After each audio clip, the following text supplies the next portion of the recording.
Assalamualaikum warahmatullahi wabarakatuh. Saya Istan Minikma dengan NIM 190730001 dari Prodi Biologi Universitas Islam Negeri Araniri Banda Aceh. Pada video kali ini saya akan menjawab beberapa soal dari webinar tentang Airlindo dan Upwelling mengenai materi arus laut untuk memenuhi tugas mata kuliah Biologi Laut dengan dosen Bapak Ilham Zulfahmi MSc. Pertanyaan pertama itu ada apakah ada hubungan antara suhu dan proses terjadinya upwelling?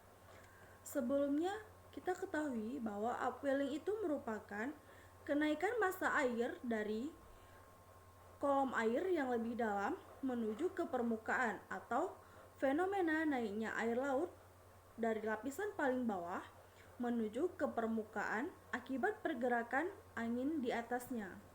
Jika angin bertiup di atas suatu perairan, maka air di bawahnya itu akan bergerak, tetapi gerakannya tidak akan mengikuti arah angin.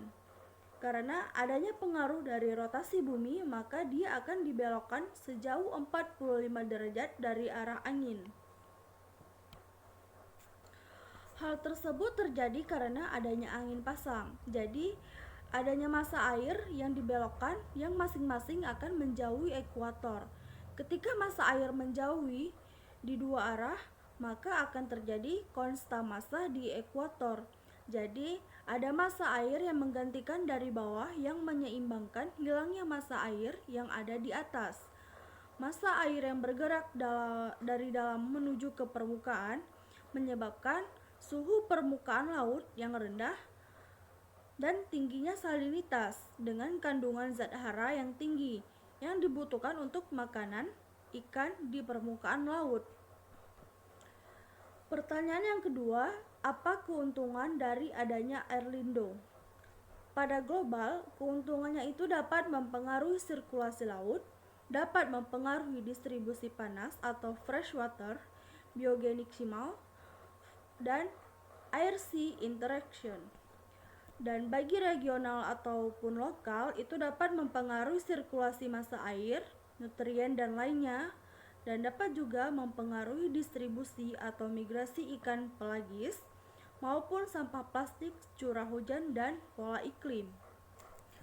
Pertanyaan yang ketiga itu ada, apakah upwelling itu berdampak positif atau negatif? Menurut jawaban saya, upwelling itu sangat berdampak positif karena upwelling ini membawa air yang dingin dan kaya akan nutrien sehingga akan mendukung pertumbuhan alga dan fitoplankton yang berada di permukaan laut atau berada di dasar laut.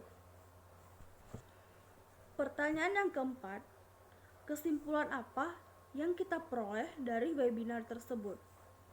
Upwelling ini bisa diukur dengan indikator tinggi rendahnya suplemen dan kandungan nutrien di dalam laut.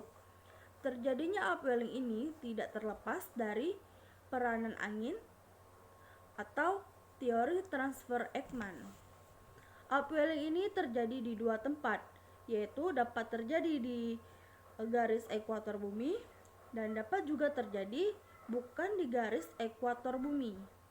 Angin pasat adalah angin yang berhembus tetap sepanjang tahun dari daerah subtropis menuju daerah ekuator. Airlindo ini prinsip airnya akan mengalir dari permukaan yang lebih tinggi ke permukaan yang lebih rendah. Pertanyaan yang terakhir itu, apakah ada hubungannya antara kelimpahan ikan dengan pergerakan arus laut? Mereka itu sangat berhubungan, yaitu arus laut sangat mempengaruhi penyebaran ikan.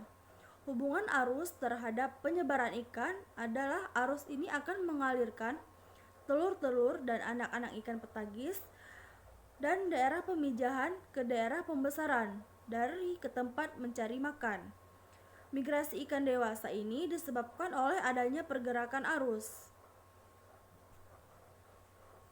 Sekian dari saya, lebih dan kurang saya mohon maaf. Saya akhiri dengan wassalamualaikum warahmatullahi wabarakatuh.